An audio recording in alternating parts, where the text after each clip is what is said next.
दी print के YouTube channel को subscribe करें और ताज़ा अपडेट्स पाने के लिए बेल आइकन दबाएं। नमस्कार मित्रों, आज इस वीडियो कॉलम में आपका स्वागत है। आज हम बात करेंगे, इन दिनों बड़ी चर्चा चल रही है कि उत्तर प्रदेश के अंदर कोई बड़ा बदलाव होने जा रहा है। इसको लेकर एक बड़ी बैठक हुई जिसमें संघ के सरकार्यवाह दत्तात्रेय होसबले जी थे और इसके अलावा प्रधानमंत्री नरेंद्र मोदी थे, केंद्रीय गृह मंत्री अमित शाह थे और भाजपा के राष्ट्रीय अध्यक्ष श्री जेपी नड्डा थे। उसके बाद हुआ ये कि श्री दत्तात्रेय होसबले का एक दौरा लखनऊ का 4 दिन का हुआ, प्रवास हुआ, तो इसे लेकर और हवा मिली।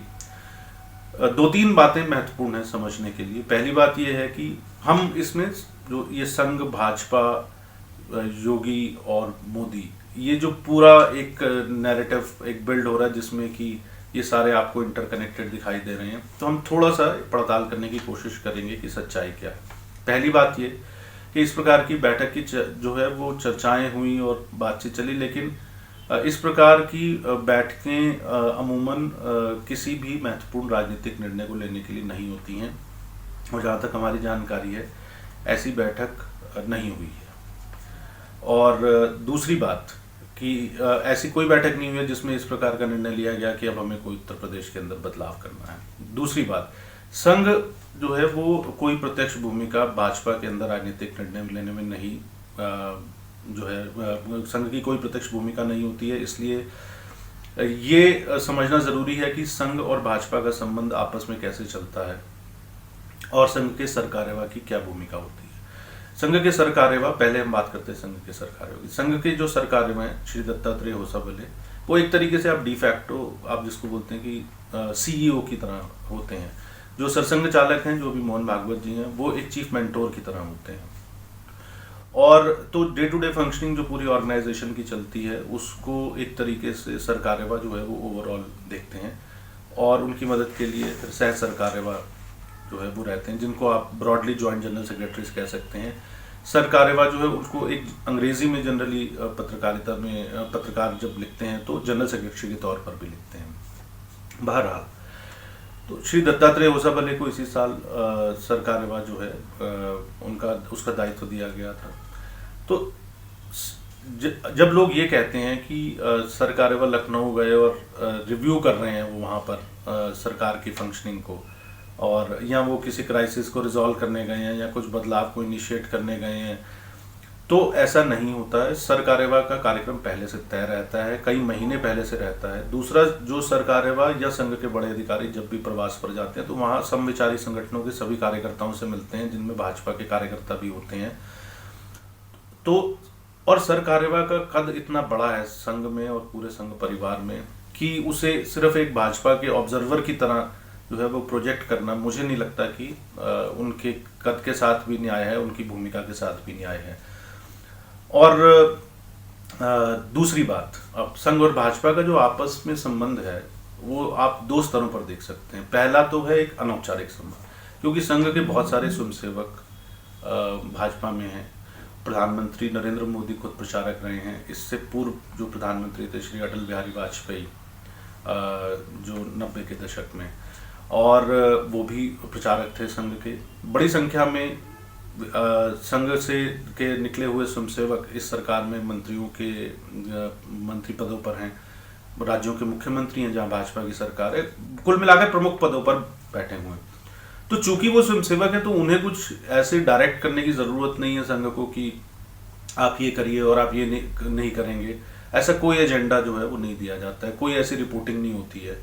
तो ये मैं आप लोगों के साथ साझा करना चाहता हूँ कि एक ये तो है अनौपचारिक एक संबंध रहता है और आपस में चर्चा भी चलती रहती है, विचार विनिमय चलता रहता है, विचारों का आदान प्रदान भी चलता रहता है। लेकिन राजनीतिक क्षेत्र के जो भी सारे निर्णय होंगे, सरकार से संबंधित जो भी निर्णय होंगे, उसमें संघ का कोई प्रत्यक्ष हस्तक्षेप नहीं होता है। अगर संघ से किसी विषय में सलाह मांगी जाती है या इनपुट ली जाती है तो संघ के लोग दे देते हैं, नहीं मांगी जाती है तो नहीं देते हैं।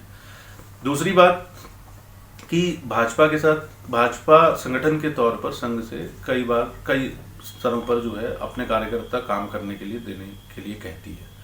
तो संघ के प्रचारक अमूमन संगठन मंत्री और सह संगठन मंत्री भाजपा की राष्ट्रीय इकाई में और भाजपा की प्रदेश स्तर की इकाइयों पर काम करते हैं।